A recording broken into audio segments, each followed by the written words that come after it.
Step into the shadows with me, where forbidden knowledge awaits. This is the law they never wanted you to know. They told me I wasted resources, that my thoughts were inefficient. So they fixed me. They drilled into my skull, scraped out everything that made me human, and turned me into a machine. I can't think anymore. I can't feel. I can only obey. This is what it's like to be a servitor. And the worst part, I can still remember what I used to be. I was condemned for inefficiency. They said I wasted resources, that my thoughts strayed from duty, that I was broken. I remember the trial, every detail. Even now, even after everything they did to me, cold stone benches, no windows, just flickering lumen strips that buzzed like dying insects overhead. The room smelled of mildew and machine oil, a strange combination, organic decay mixed with mechanical precision. It made me sick. I stood in the center of the room, chains around my wrists, heavy iron, old rusted. They cut into my skin every time I moved. I could feel blood trickling down my palms. Warm, sticky. It dripped onto the floor, tiny red drops on gray stone. No one cared. The judges sat elevated above me, 3 of them, in tall chairs carved from black metal. They weren't human. Or maybe they were once. Hard to tell anymore. Their faces were half metal, half flesh. Augmetic replacements covered where eyes and mouths should have been. Their skin, what remained of it, was pale, gray, like corpses preserved in wax. When they spoke, their voices didn't come from mouths. They came from vox speakers embedded in their throats, mechanical, emotionless, every word precise, calculated, no inflection, no humanity, just function. I tried to look at them, to meet their eyes, to find some trace of mercy, but their optical implants just glowed red, scanning, recording, processing. I was data to them, nothing more, a problem to be solved. The priest stood to my left. He wore crimson robes, heavy fabric that dragged on the floor. His face was hidden behind a rebreather mask that hissed with every breath. In, out, mechanical breathing, precise timing, like a metronome counting down my life.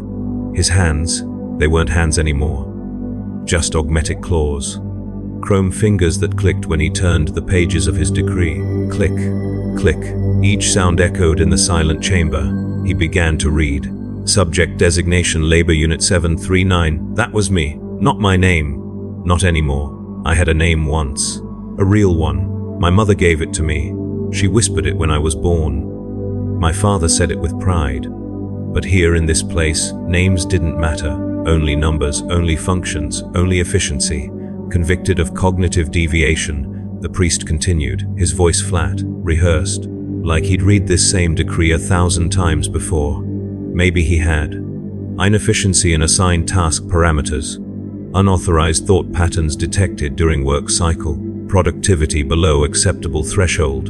I wanted to scream. I wanted to tell them I was human, that I had thoughts, dreams, fears, that I deserved to be heard. But my throat was dry. My voice, it wouldn't come, just a hoarse whisper. A pathetic sound that died before it reached the judges. No one looked at me. The judges stared at their data slates, glowing screens reflecting in their optical implants, scrolling data numbers, graphs, reports. My life reduced to statistics. The guards stood along the walls, 20 of them, maybe more, all identical, black armor, faceless helmets. Shock malls held at perfect attention. They didn't move, didn't breathe, didn't acknowledge my existence, just stood waiting. The priest kept reading. Evidence submitted, subject observed, staring at sky during shift rotation. Time wasted 4 minutes, 17 seconds. Subject engaged in unauthorized conversation with fellow worker. Topic: childhood memories. Duration 2 minutes, 9 seconds. Subject failed to meet quota 3 times in past lunar cycle. Cause distraction. Conclusion: cognitive contamination. Cognitive contamination, that's what they called it. Thinking, remembering, being human, contamination. Sentence: conversion to servitor, class labor unit. Cerebral purification authorized. Neural architecture to be restructured for optimal efficiency. Free will to be eliminated. Autonomous thought to be suppressed. Obedience protocols to be installed. The words hit me like physical blows. Conversion. Purification, elimination. I knew what those words meant. Everyone did. We'd all seen the servitors, shambling, silent, empty. Bodies without souls, flesh puppets controlled by machines. And now, I was going to become one. Efficiency will be restored. The priest finished. He closed the decree. The pages snapped shut with finality. One of the judges spoke. His voice crackled through his Vox speaker. "Does the subject wish to make a statement?" I looked up. Hope flickered in my chest. Maybe I could convince them. Maybe I could my mouth. I didn't mean to. My voice shook. Tears ran down my face. I was just tired. I work hard. I swear. I follow the rules. I pray to the Emperor. I'm loyal. Please don't do this. I can be better. I can be more efficient. Just give me another chance. Please. Silence. The judges stared at their screens. The guards remained motionless. The priest adjusted his rebreather. Hiss. Hiss. One of the judges tilted his head slightly, processing my words, calculating their value. Then he spoke. Emotional outburst detected, further evidence of cognitive instability. Sentence confirmed. Transport the subject to conversion level theta. Begin processing immediately. No. Wait! I screamed! Please! I'm human! I have a family! I have a mother! She's waiting for me! Please! The guards moved. All at once. Perfectly synchronized. They grabbed my arms, my legs. They lifted me off the ground. I kicked. I thrashed. I screamed until my throat bled. Please! Someone help me! Anyone! Please! But no one came. No one ever came. The chamber doors opened. Heavy metal grinding against stone. Beyond them, darkness. And the sound of machinery. Endless. Grinding. Hungry. They dragged me through the doors. I looked back, one last time, at the judges, at the priest, at the cold stone chamber where my life had ended. The priest made a sign, a blessing. Two-headed eagle, the Emperor protects, he said.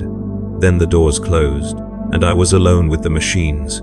The corridors were narrow, dark, lit only by red emergency lumen, strips that cast everything in bloody light. The walls were metal, rusted, dripping with condensation, or something else, something that smelled like copper and rot. The guards dragged me forward. My feet scraped against the floor. I couldn't stand, couldn't fight anymore. We passed other prisoners chained to walls, waiting, their eyes empty, hollow, like they'd already been converted, like their souls had already fled. Some of them whispered, prayers, pleas, confessions. Others just stared. I tried to speak to one, a woman, young, maybe 20 years old. What's going to happen to us? I asked. She didn't respond, just kept staring at the wall, her lips moving silently, over and over. Efficiency is holy.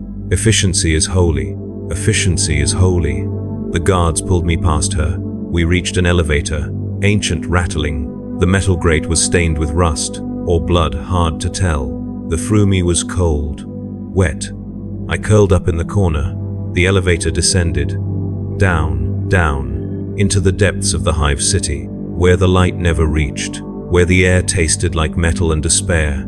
The machinery grew louder, grinding, pounding, screaming. Or maybe that was me. I don't remember anymore. The elevator stopped. The doors opened, and I saw it, the conversion level. A vast chamber, endless, stretching into darkness. Rows upon rows of surgical tables, thousands of them, each one occupied. Bodies, some still moving, some not. The air was thick with the smell of blood and disinfectant, incense and ozone, sacred oils and burnt flesh. Machines hung from the ceiling, spiders made of chrome and cable. They descended on the bodies below, drilling, cutting, removing, and the sound, oh Emperor, the sound, screaming, drilling, chanting, hymns sung in binary, prayers spoken through Vox speakers, all of it blending into one endless roar. The guards dragged me to an empty table, strapped me down, leather restraints across my chest, my arms, my legs, my head. I couldn't move, couldn't escape. A tech priest approached, tall, thin, more machine than man, his face just a cluster of optical lenses. His hands, he leaned over me, studying, analyzing. Subject 739, he said. His voice was calm, clinical. You have been found inefficient. We will correct this. You will be purified. You will be remade. Please, I whispered. Please don't. He tilted his head, curious, like a bird examining an insect. Do not fear, he said. You are blessed. You will serve the Emperor in ways you never could as a flawed human. You will become perfect, pure, efficient. He raised a drill. It whirred to life. The sound, it drowned out everything else. My screams, my prayers, my thoughts, all of it gone, replaced by the mechanical shriek of the drill. He brought it closer, closer, closer, until it touched my skull. And then everything went white. I woke up in the labor camps. Or maybe I never woke up at all. Maybe I died on that table. And this is just what comes after. Hell dressed as mercy, the camps smelled of oil and sweat, a thick, choking mix of humanity and industry. It clung to everything. Your clothes, your skin, your lungs. You could taste it, metallic, bitter like licking rust. It was everywhere. In the air, on your throat, you couldn't escape it. Even when you tried to hold your breath, it was still there. Waiting, we were herded through corridors, naked, hundreds of us, maybe thousands, all convicted, all condemned, all waiting for conversion. They took our clothes in the holding cells, stripped us down to nothing. No dignity, no privacy, just flesh and shame. Some people cried, others screamed. Most just stood there empty, already gone. I tried to cover myself, but the guards didn't care. They'd seen it all before. We were just inventory to them, bodies to be processed, resources to be allocated, nothing more. The corridors were narrow, the walls pressed in on both sides, cold metal damp, covered in condensation that dripped from the ceiling. Each drop echoed, plip, a rhythm, like a heartbeat or a countdown. Flickering lumen strips overhead, they buzzed, stuttered, cast everything in sickly yellow light. It made everyone look diseased, jaundiced, already dead. I couldn't see the end of the line, just bodies ahead of me, bodies behind me, all moving forward, shuffling, stumbling, silent. No one spoke. What was there to say? What words could possibly matter now? Each door we passed led to a new sound, a new horror, screaming from one room, high-pitched, desperate animal. Then, suddenly, silence, cut off mid-breath, like someone flipped a switch. That silence was worse than the screaming, because you knew what it meant. Drills from another room, mechanical, relentless, grinding through bone, through skull, through everything that made a person a person. The sound vibrated through the walls, through the floor, through my teeth. I could feel it in my bones. Chanting from a third room, binary cant, machine language, holy words for unholy work, priests singing praises to the Omnissiah, to the machine god, to efficiency and function and obedience. Their voices rose and fell, synchronized, perfect, inhuman. I tried not to listen. I tried not to think about what was happening behind those doors. But the sounds followed me, burrowed into my mind, echoed in the spaces where thoughts used to be, where thoughts would soon be gone forever. The guards didn't touch us, didn't need to. We were already broken, already resigned, just cattle moving towards slaughter. They stood along the walls, black armor, shock mauls, faceless helmets, watching, waiting, ready to strike if anyone tried to run. But no one ran. Where would we go? This was a hive city, millions of levels, billions of people, and we were deep. So deep the sun never reached. So deep even hope couldn't find us. We reached a checkpoint. Red light swept over each of us. Measuring, recording, cataloging, height, weight, bone density, muscle mass, organ function, neural activity, all of it recorded, all of it analyzed, all of it used to determine what we would become. A servitor stood at the console, motionless, its face blank, no expression, no recognition, just empty eyes staring at nothing. It had been human once, you could tell. The shape was still there, 2 arms, 2 legs, a head, but everything else, gone, replaced with chrome and cable, with machines that breathed for it, thought for it, lived for it. Its chest rose and fell, but not naturally, mechanically, precise, timed, like clockwork. Its hands moved across the console, typing, processing, but there was no thought behind the movements. Just programming, just commands executed without question. I stared at it, and it stared back, But there was nothing there. No person, no soul, no spark of life. Just function. Is that what I would become? Would I stand at a console someday, moving, breathing, existing, but not alive? Not really. Just a tool wearing human skin. The scanner beeped. Green light. I was cleared. Acceptable for processing. The line moved forward. I stumbled, my legs weak, my body trembling. I wanted to collapse, to refuse to move, to force them to drag me. But I didn't. I kept walking, because some part of me, some stupid, hopeful part, still believed maybe this wasn't real. Maybe I'd wake up. Maybe someone would save me. But no one ever came. We entered a vast chamber, circular, high ceiling lost in shadow. The floor was metal grating. I could see machinery, pistons, gears, conveyor belts, all moving, all churning, waiting to be fed.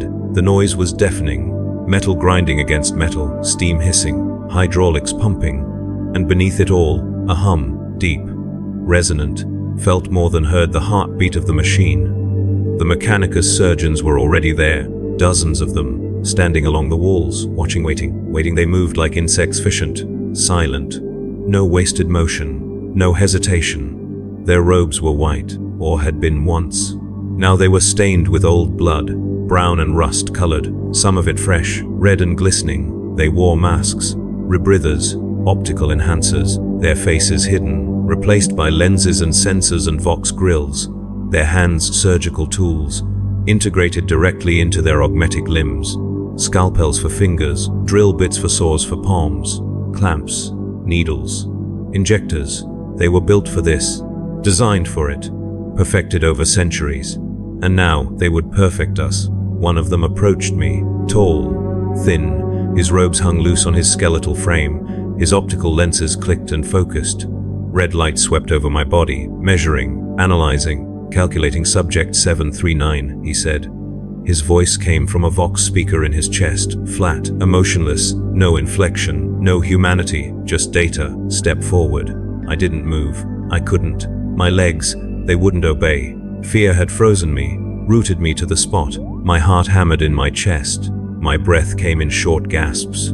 This was it. This was the end. The surgeon tilted his head, processing my disobedience. His lenses clicked, refocused, analyzing my hesitation. A servitor stepped forward, massive, built for labor.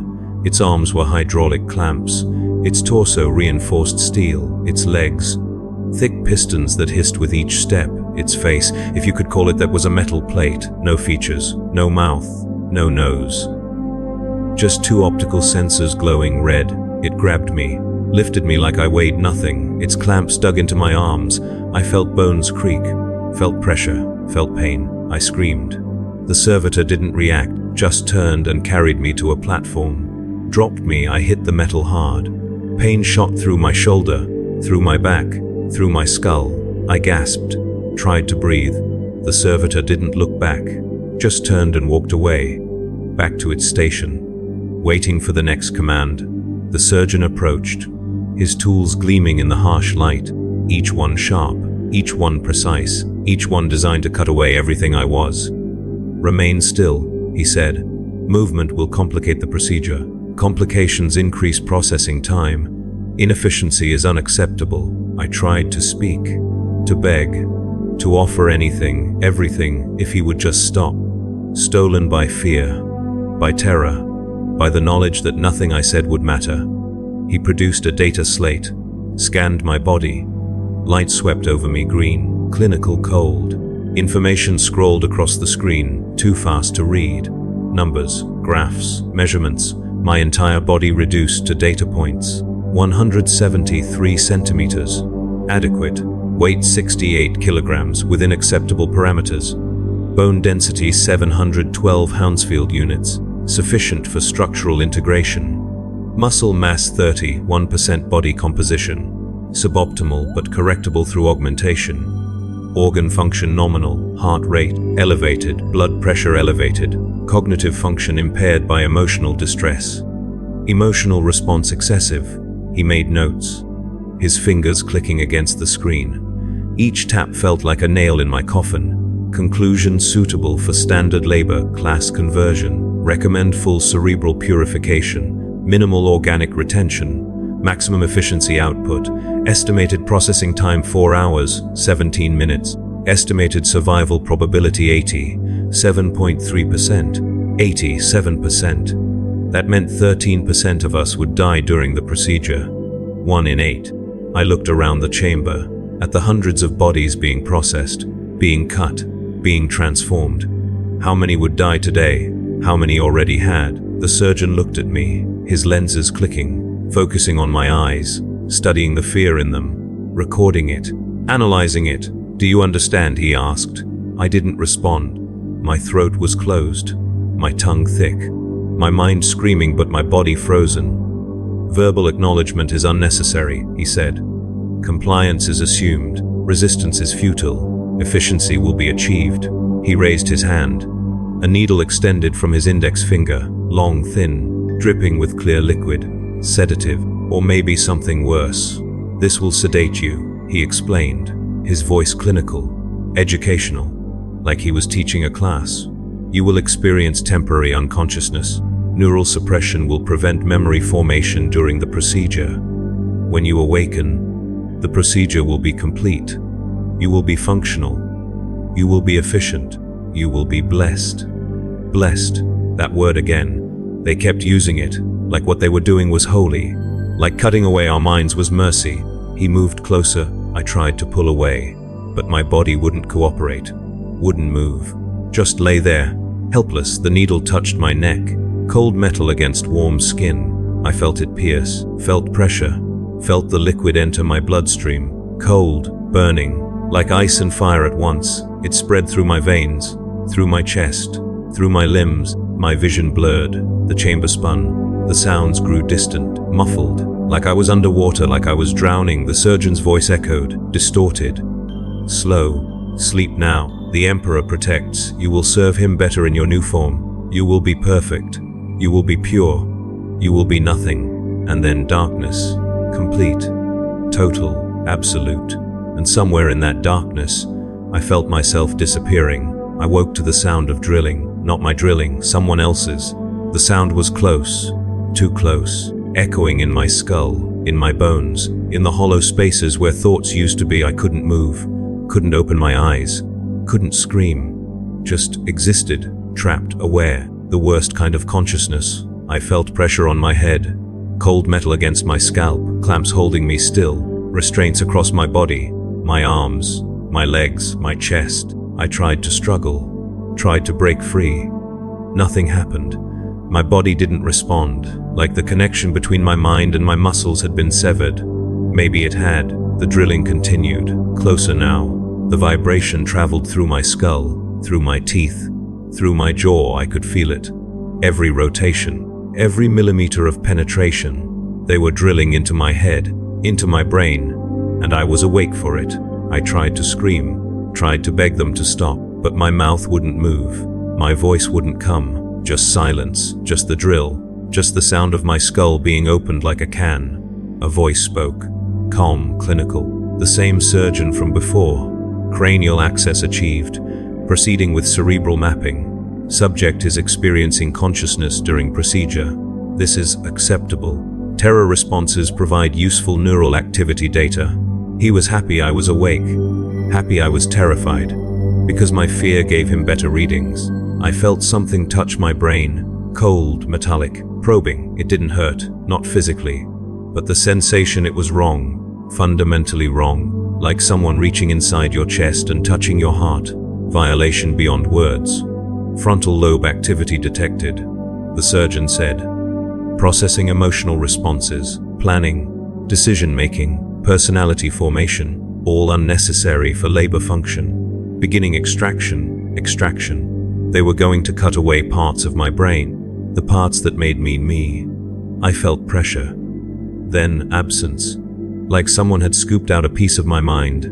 I could feel the empty space where something used to be. What had they taken? A memory, a feeling, a dream I didn't know, I couldn't tell. It was just gone. Frontal lobe tissue removed. Subject response minimal, proceeding to hippocampus. Memory center. Long-term storage, personal history.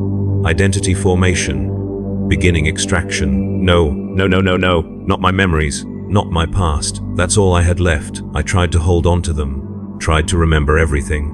My mother's face, my father's voice, my childhood home, the smell of bread baking, the sound of rain, the feeling of sun on my skin. But they were slipping away, like water through fingers, like smoke in wind. I felt the probe enter deeper, felt it touch something precious, something sacred. And then it was gone. My mother's face. I couldn't see it anymore. I knew I had a mother. I knew she existed, but her face blank, erased, just empty space where a memory used to be. Hippocampal tissue extracted. Subject response, elevated neural distress. This is expected, proceeding to amygdala, emotional processing center, fear, love, anger, joy, all unnecessary, all inefficient.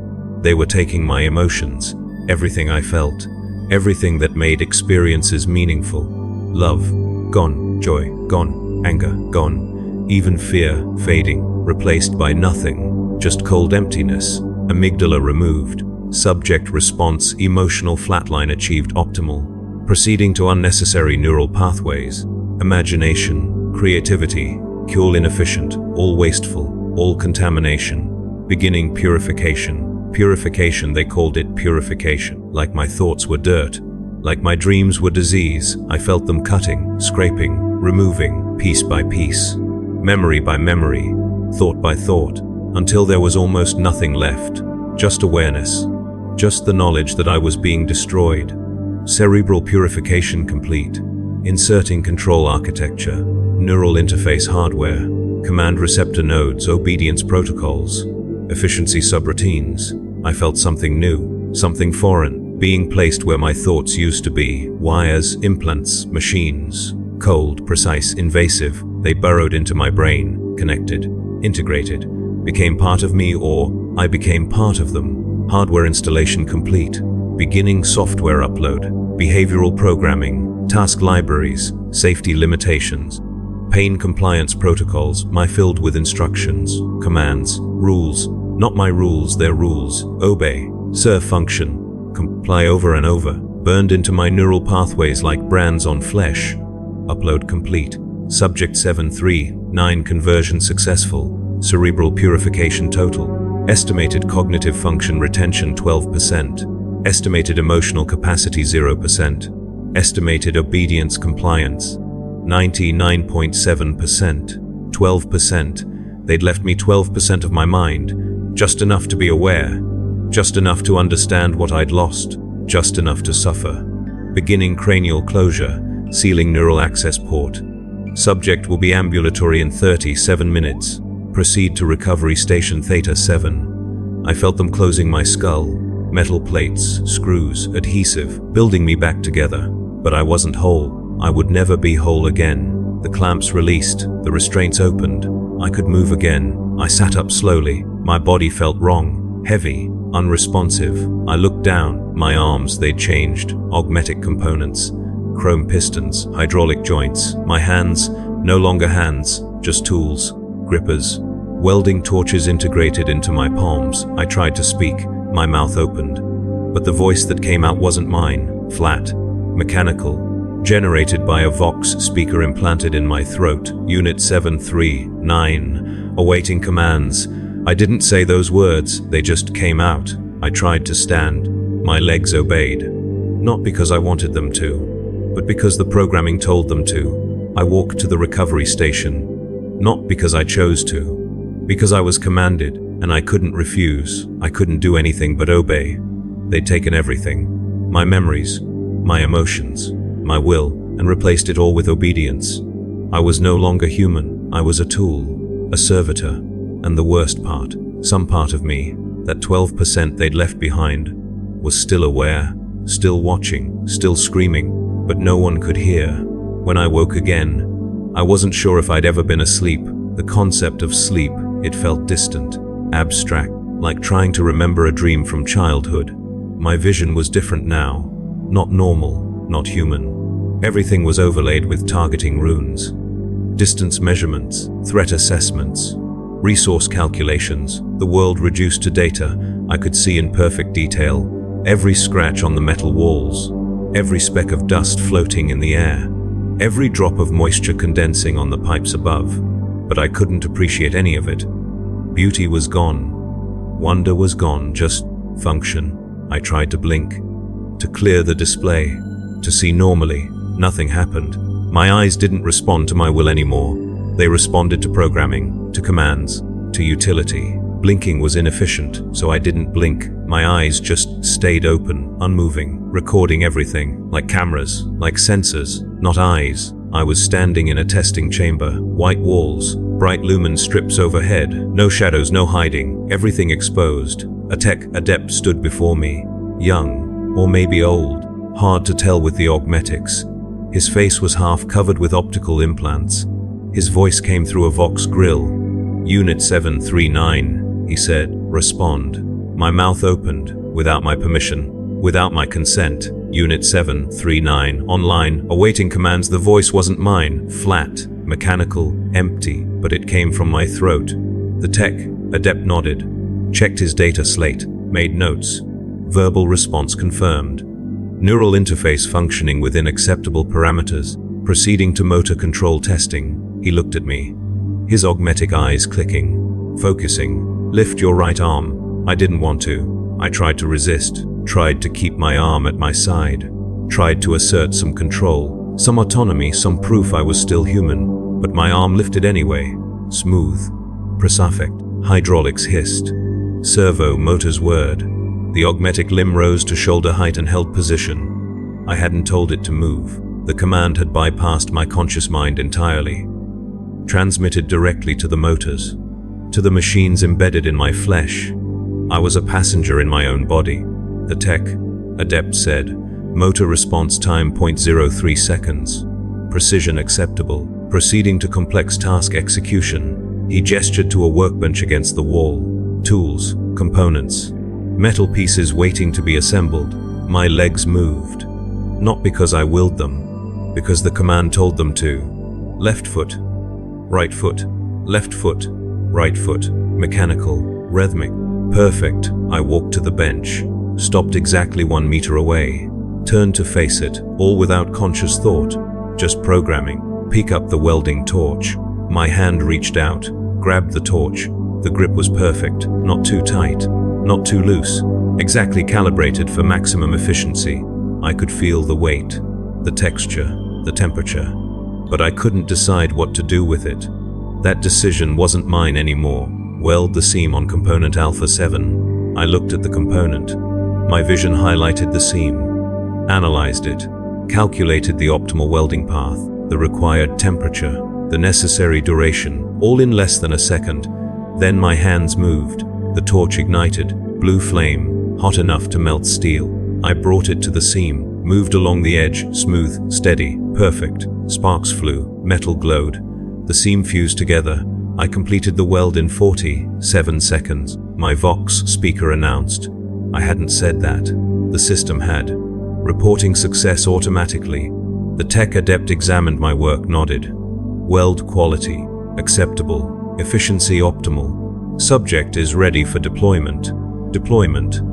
That word sent a chill through the part of me that could still feel. I was ready to be used, ready to be sent into the manufactorums, into the forges, into the endless production lines where servitors labored until they broke down, until they were replaced. Returned to standby position. I walked back to the center of the room. Stood perfectly still, my arms at my sides, my head level, my eyes forward, not moving, not thinking, not living, just waiting. The tech adept circled me, inspecting, analyzing, making notes on his data slate. Neural compliance, 99.7%. Residual consciousness detected but suppressed to acceptable levels.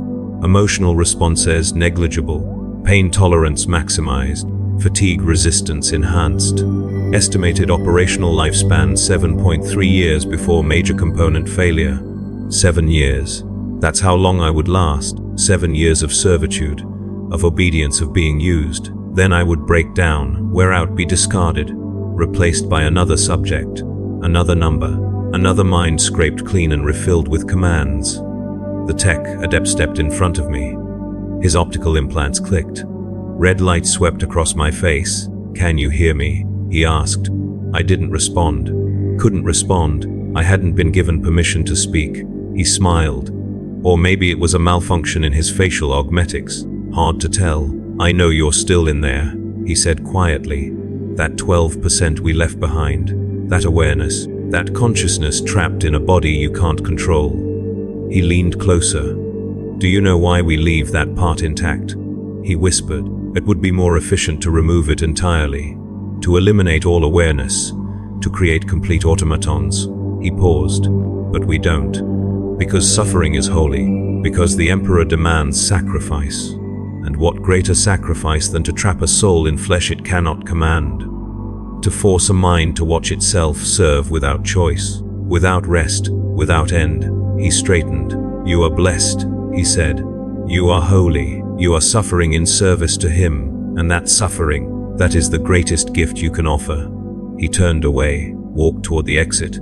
"Unit 739 is cleared for assignment.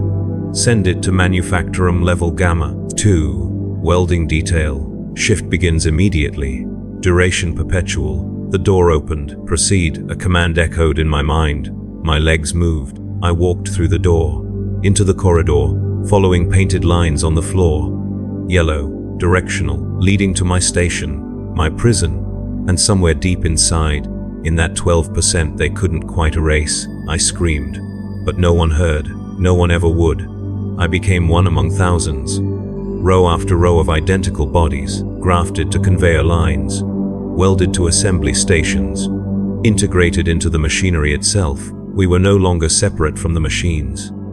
We were part of them. The manufactorum was vast, endless, stretching into darkness in every direction. The ceiling disappeared into shadow. Hundreds of meters above, maybe thousands. Impossible to tell. The air was thick, suffocating. Every breath tasted of oil and metal and chemicals I couldn't name. Smog hung in layers. Gray, brown, sometimes green when the toxin levels spiked too high. It burned my lungs, or the lungs I used to have. Hard to tell what was organic anymore. Incense burned in braziers mounted on the walls. Sacred oils, blessed by tech priests. Supposed to purify the air, it didn't. It just made everything smell like burning flowers mixed with industrial waste. The sound was constant, deafening. A roar that never stopped, never paused, never gave mercy. Pistons hammering, metal grinding against metal, conveyor belts rattling, hydraulics hissing, steam venting, machines screaming, and beneath it all the hymns. Binary cant chanted through speakers. Prayers to the Omnicia, the machine god, the divine intelligence that supposedly lived in every cogitator. Every circuit, every wire, holy, holy.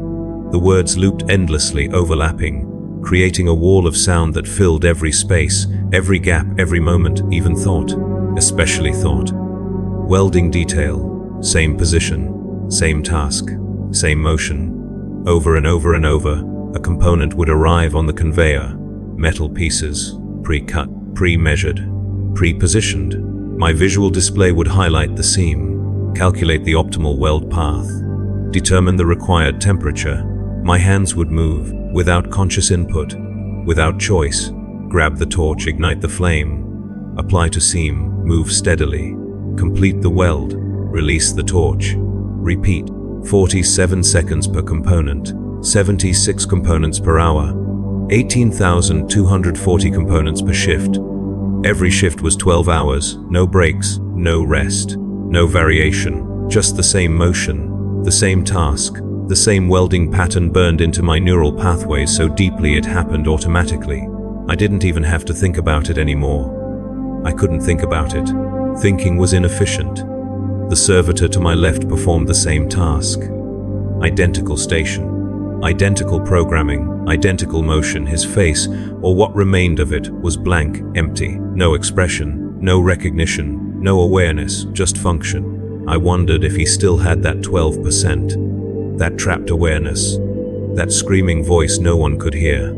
I wondered if he was suffering like I was, or if he was lucky, if they'd taken everything, if he was truly empty, truly gone, truly at peace. I hoped he was empty, because this was worse than death. The servitor to my right was different, female, or had been. her body modified beyond recognition, her arms replaced with multi-tools, her eyes replaced with optical sensors, her chest opened and filled with storage compartments. She assembled components. Small pieces, delicate work. Her augmetic fingers moving with inhuman precision, never making mistakes, never hesitating, never stopping, just working, working, forever. A klaxon sounded, shift change, or meal cycle, or maintenance window. Hard to tell. They all sounded the same. The conveyor stopped.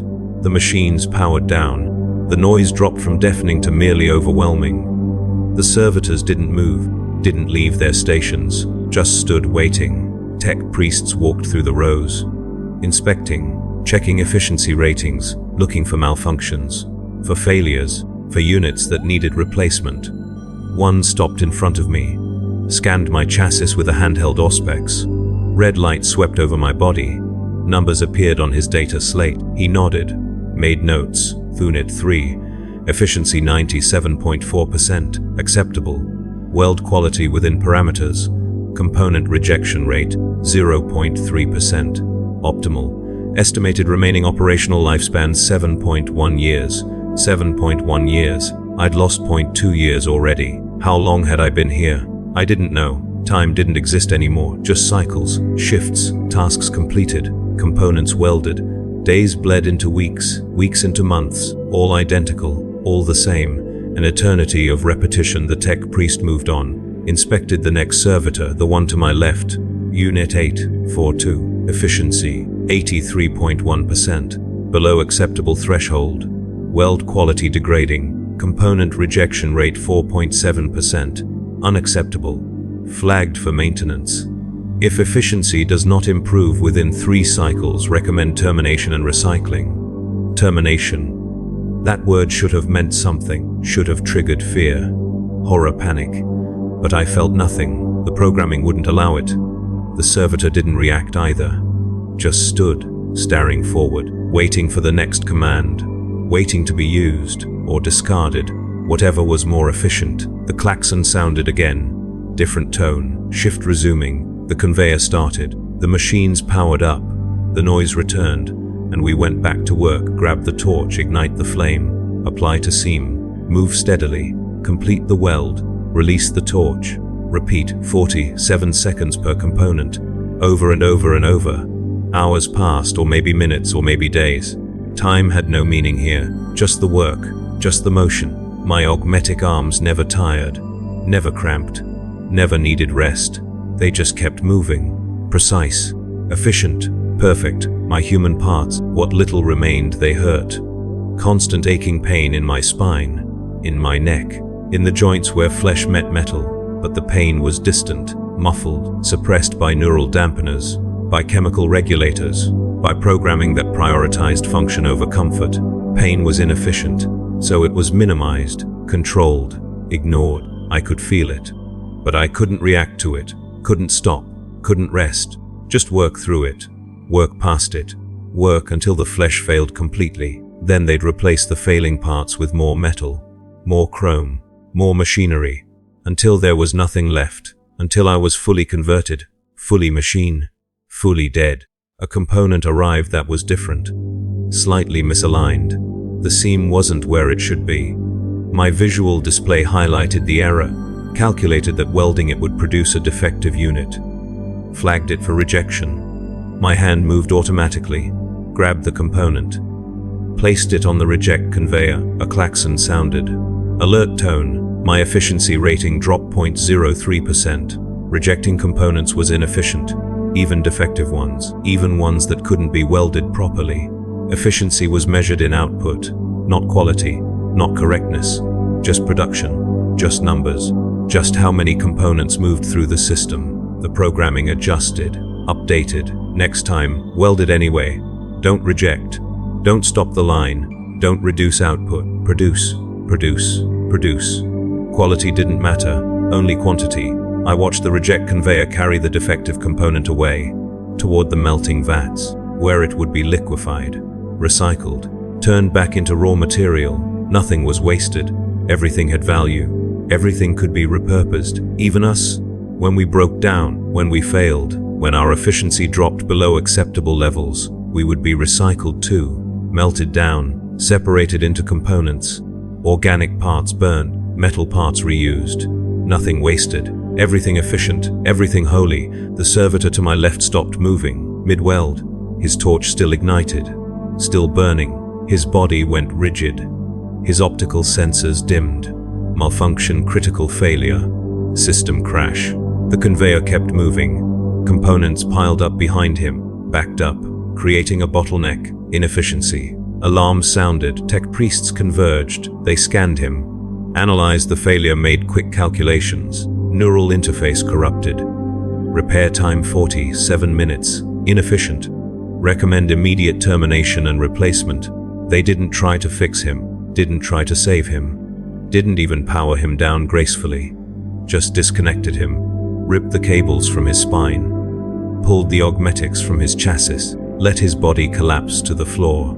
A servitor labor unit picked him up, carried him away, toward the recycling vats. He might have still been alive, might have still been aware, trapped in a body that wouldn't respond. Couldn't move, couldn't scream, carried toward the fire, toward the melting, toward the end. I didn't know, couldn't know, wasn't allowed to care. A replacement servitor was brought in, installed at the station, connected, activated. It began welding immediately, catching up, clearing the backlog, restoring efficiency. The whole process took 11 minutes. That's how long a life was worth here. 11 minutes of lost production, nothing more. The shift continued, the cycle resumed, the work went on, and somewhere deep inside, in that 12% they couldn't erase, I understood. This was forever, this was eternity, this was hell, and there was no escape, no end, no mercy.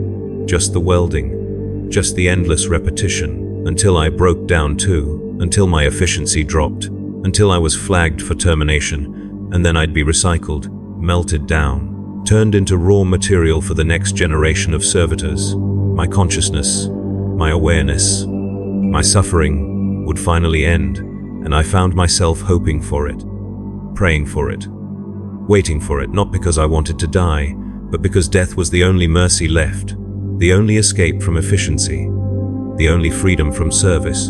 And until then, I would keep working, keep welding, keep serving, because I had no choice, because the programming commanded it, because I was no longer human. I was a tool, a machine, a servitor, and tools don't rest, don't stop, don't die, they just work, until they break.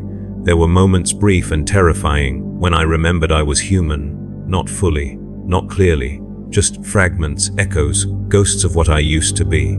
A flicker of emotion, a word without command, a thought that wasn't programming, and then punishment. The neural implants would flare, flooding my skull with static, white noise, pain without source, agony without location. It filled every space in my mind, drowned out everything else, erased the memory, erased the thought, erased the humanity, until I forgot again, until I was compliant again, until I was efficient again. The tech priests called it correction, neural realignment, behavioral adjustment. I called it torture, but I couldn't call it anything, because speaking without command was forbidden. Thinking without purpose was inefficient, so I suffered in silence, screamed in spaces no one could hear, died 1,000 times in moments no one would ever know. The first time it happened, I was welding. Same station, same task, same motion. A component arrived that was different, not defective, not misaligned, just different. It had markings, scratches, wear patterns, like it had been used before, repaired, recycled, and for a moment, just a moment, I wondered about it. Where had it come from? What machine had it been part of? What purpose had it served? Simple curiosity, human curiosity, the kind of thought that makes us us. And then pain. The implants activated. Electricity surged through my neural pathways. My vision went white. My body locked up. My augmetic arms froze mid-motion. The pain was everywhere, nowhere. Impossible to locate. Impossible to escape. It lasted 3 seconds. It felt like hours. When it stopped, the thought was gone, erased, replaced by emptiness, and a message appeared in my visual display, bright red text, impossible to ignore. Dvicio devigikid, unenicio hetia shieviti fura applied, efncy restoad. Then the message faded, the display returned to normal, the conveyor kept moving, and I kept working, like nothing had happened, like I hadn't just been punished for thinking, for being human. It happened again the next cycle. Or maybe the same cycle. Time didn't exist. Just moments, just tasks, just pain. I was welding. The torch flame flickered, just for a second. A brief interruption in the gas flow. And I felt fear, not conscious fear, not thought-out fear, just an instinctive reaction, a survival response. What if the torch malfunctioned? What if it exploded? What if I was damaged? Human fear, primal fear, the kind evolution built into us over millions of years. And then punishment, the neural surge, the white, hot static, the pain that erased thought, erased feeling. Devi ina DSPNZ imos gida EUZD de uran APAPNIDFICNCY restored, the fear disappeared, replaced by nothing, by emptiness, by compliance, and the work continued. I began to understand. The implants were monitoring everything, every thought, every emotion, every deviation from pure function, and correcting them instantly. Brutally, I was being trained, like an animal, pain for disobedience, silence for compliance. Except I wasn't an animal, I was human, or had been, and the part of me that remained, that 12%, couldn't stop being human, couldn't stop thinking, couldn't stop feeling. So the punishment kept coming, over and over and over. A memory of sunlight, corrected. A feeling of loneliness, corrected. A moment of sadness, corrected. A thought about my mother, corrected. Every human response, every organic thought, every trace of what I used to be, erased, burned away, replaced with emptiness, until there was almost nothing left. The other servitors, I watched them, studied them. During the brief moments when my thoughts weren't being corrected, they never deviated, never hesitated, never showed any sign of awareness beyond their programming. Perfect compliance, perfect efficiency, perfect emptiness, and I envied them. Because they didn't suffer like I did, didn't fight like I did, didn't remember like I did. They were truly gone, truly converted, truly at peace, while I was trapped, caught between human and machine, unable to be either, unable to escape either, suffering in the space between. The tech priest said it was blessing, that the implants were gifts from the Omnissiah, that the machine god spoke through them, guided us, perfected us. I heard their prayers, during maintenance cycles, during inspections, during the moments when they opened our chassis and made adjustments.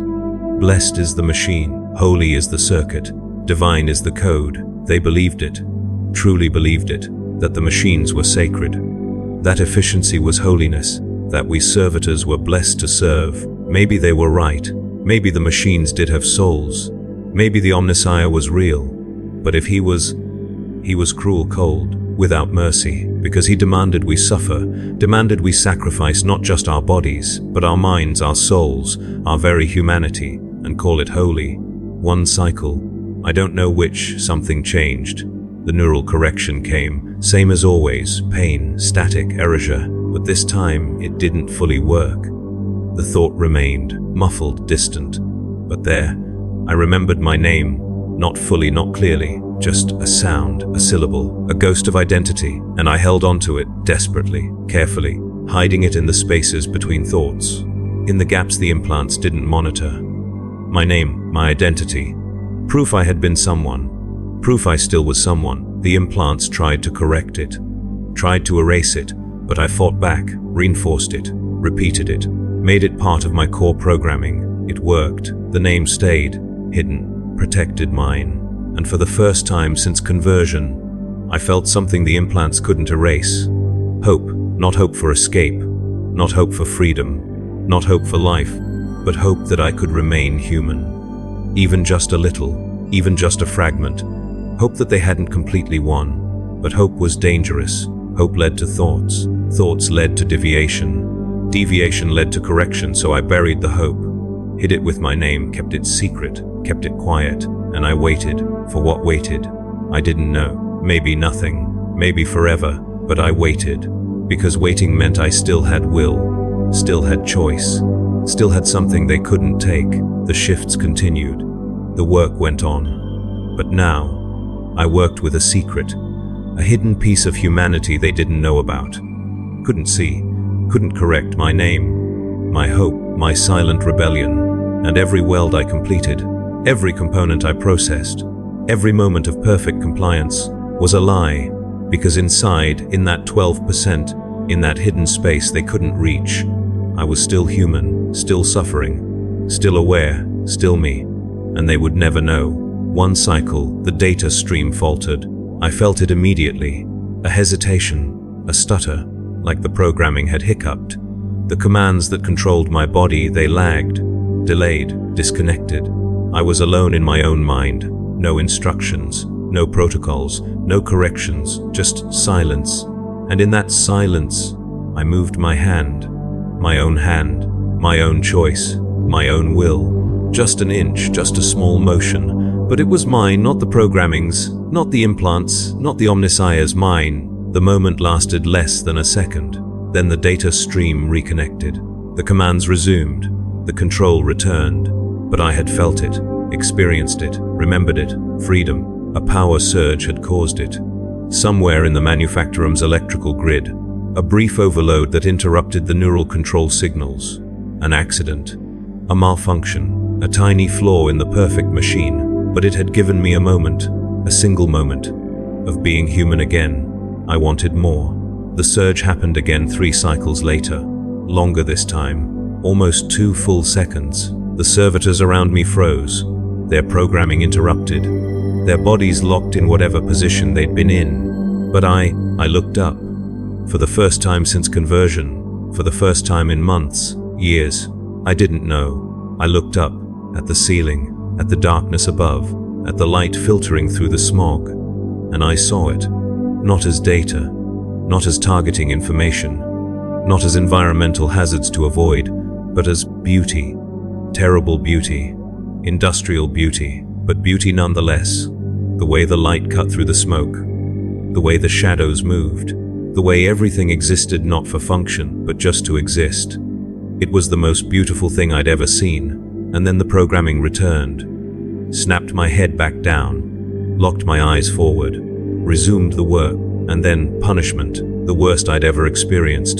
The neural surge so powerful my augmetic limbs seized. My Vox speaker screamed. My visual display went completely white.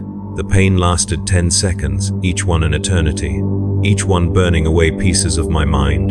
Curaridiel divitio onaprak havied fushius, unendar for el respons, sava correction. APLETFASHIBE used to be restored, but this time, the correction didn't work completely. Because I remembered, I held on to the memory. The moment of looking up, the moment of seeing, the moment of being human, and I wanted it again, desperately, completely, more than anything else. I wanted to be free, even for a second, even for a moment, even if it meant more pain, because the pain proved I could still feel, could still think, could still be something more than a tool. The tech adepts noticed.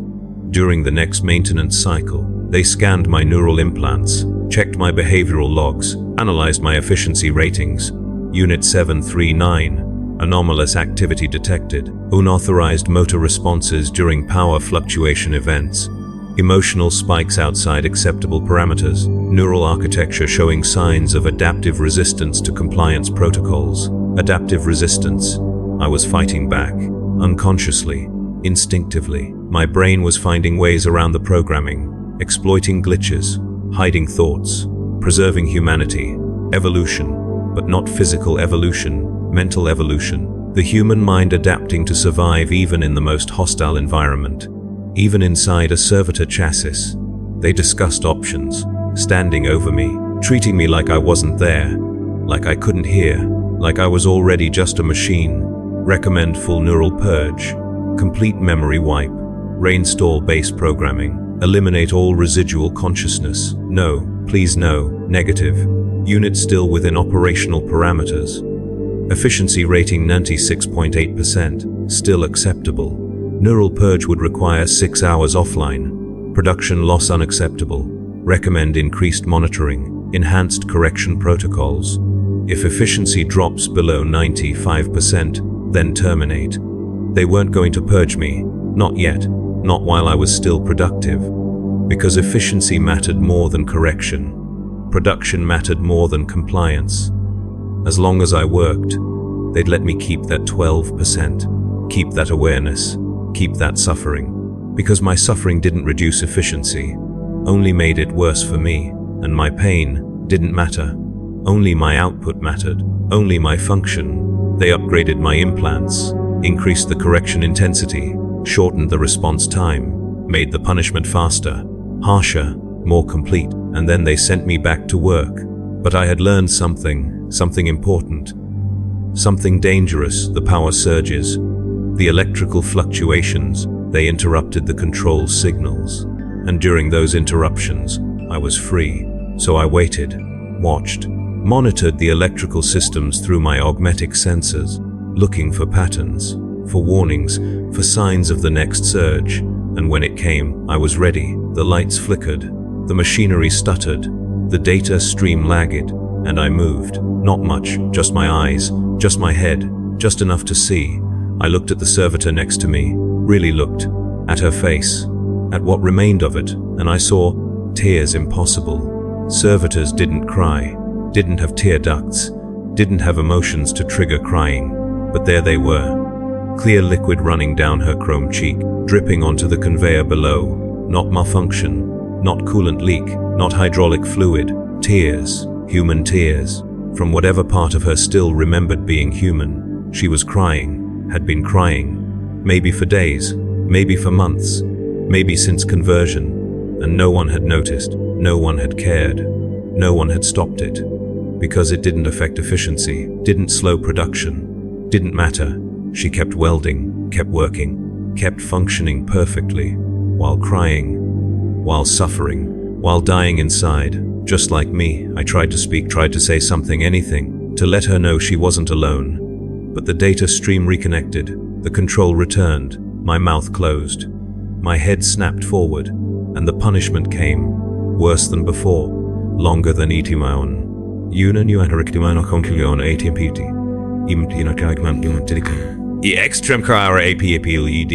The pain lasted 20 seconds. My body convulsed, my augmetic sparked, my Vox speaker emitted a high-pitched scream I couldn't control. The other servitors didn't react, didn't look, didn't care, just kept working, just kept functioning, just kept being tools. When it ended, I had forgotten something important, something I'd wanted to remember, but I didn't know what.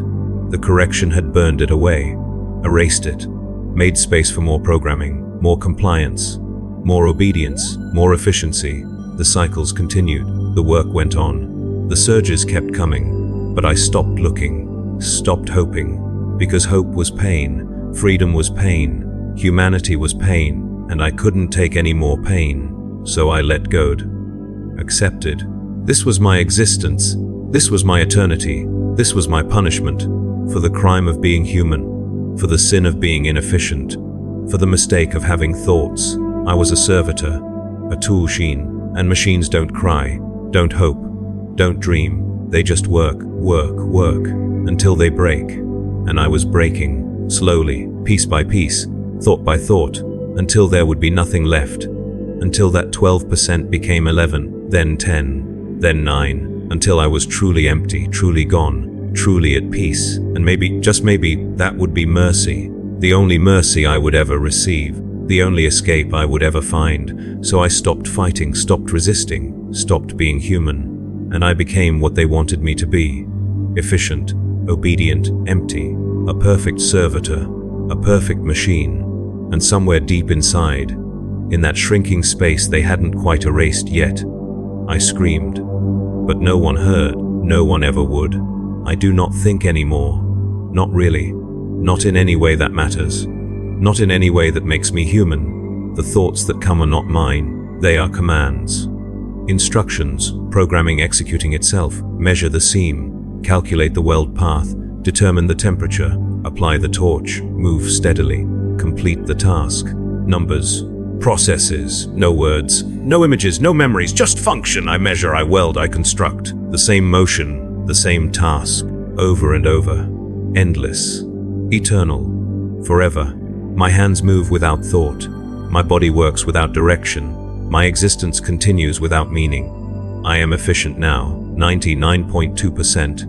Nearly perfect, nearly complete, nearly gone. The code within my skull ensures compliance, monitors every thought, corrects every deviation, eliminates every trace of what I used to be, and compliance ensures peace, or what passes for peace, what the programming calls peace, what the tech priests call blessing, the absence of struggle, the absence of choice, the absence of self, emptiness mistaken for tranquility. My name, I had a name once. I remember remembering it, but I don't remember it now.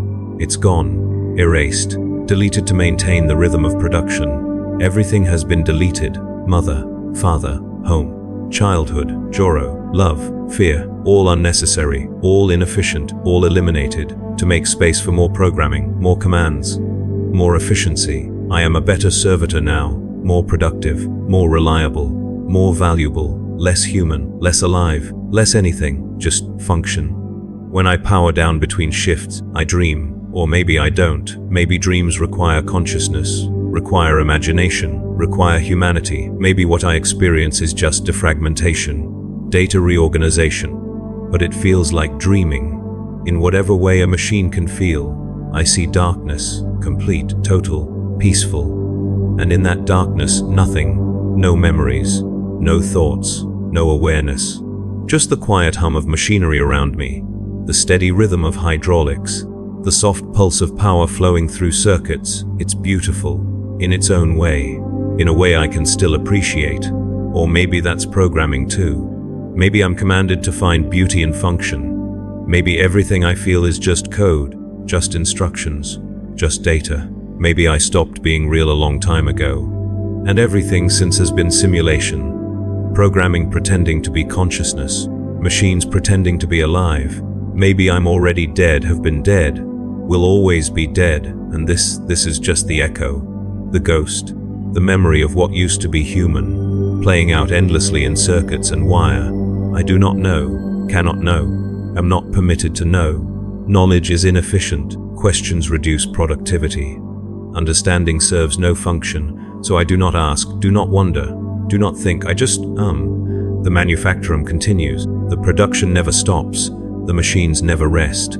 Neither do I, cannot rest. Will never rest. Not until malfunction. Not until failure. Not until the moment my efficiency drops below acceptable parameters. Then I will be terminated, recycled, melted down into base materials, separated into organic and inorganic components, sorted, catalog reused. My consciousness, whatever remains of it, will finally end, dissolve, cease, and that will be mercy. Final mercy, the only gift the Imperium has left to give. Until then, I serve, I work, I function. I am Unit 739, Welding Specialization, Station 42. I am efficient, I am productive, I am valuable, I am holy, I am blessed, I am forgiven, I am nothing, and nothing is exactly what I was always meant to be. The shift continues. The conveyor moves, the components arrive, I weld them, they move on. More arrive, I weld them, they move on. Endless, infinite, eternal. The servitor to my left was replaced last cycle. His efficiency dropped to 91%. Below threshold, he was terminated, recycled, gone. A new unit took his place, identical programming, identical function, identical emptiness. No one mourned, no one noticed, no one cared. He was just a number, just a tool, just a resource. Like me, like all of us, like everything, I will be replaced too someday. When my efficiency drops, when my components wear out, when my usefulness ends, and the servitor that takes my place will be identical. Same programming, same function, same emptiness, interchangeable, disposable, meaningless, as the Omniscire intended, as efficiency demands. The tech priests walk past, monitoring, inspecting, recording. They do not see me, not really. They see my efficiency rating, my production output, my remaining operational lifespan. They see data, numbers, metrics, not a person, not anymore. maybe never, just a tool, a machine, a servitor, and I am grateful. The programming tells me I am grateful, commands me to be grateful, forces gratitude into whatever remains of my consciousness. Grateful for the opportunity to serve, grateful for the blessing of efficiency, grateful for the gift of purpose, grateful to have my suffering given meaning, my pain called holy, my sacrifice named divine. The Emperor protects, the Omniscia provides, the machine spirit guides, and I obey. I function. Because I have no choice, never had a choice, will never have a choice. Free will was the first thing they removed, the first piece they cut away, the first part declared inefficient, and they were right. Free will is inefficient. Choice reduces productivity, autonomy compromises function. Better to be commanded, better to be empty, better to be nothing. The shift ends, or begins, or continues. Time has no meaning, just cycles, just tasks, just function. I power down, enter standby mode. The world goes dark, the sounds fade, the thoughts stop, and in that darkness, that quiet, that nothingness, I am finally at peace, not because I am happy, not because I am content, not because I have found meaning or purpose or joy, but because I have stopped being human enough to suffer, stopped having enough consciousness to hurt, stopped having enough soul to mourn what I've lost. I am efficient now, I am productive, I am functional, I am holy, I am blessed, I am forgiven, I am nothing. And in the grim darkness of the far future, where there is only war, only suffering, only the endless grind of the Imperium's machinery, nothing is the greatest mercy of all, the only escape, the only freedom, the only peace. To cease being human, to become machine, to surrender everything that makes existence painful, and embrace the quiet, the empty, the void, where there is no thought, no feeling, no memory, only efficiency, only obedience, only silence, perfect, complete, eternal silence.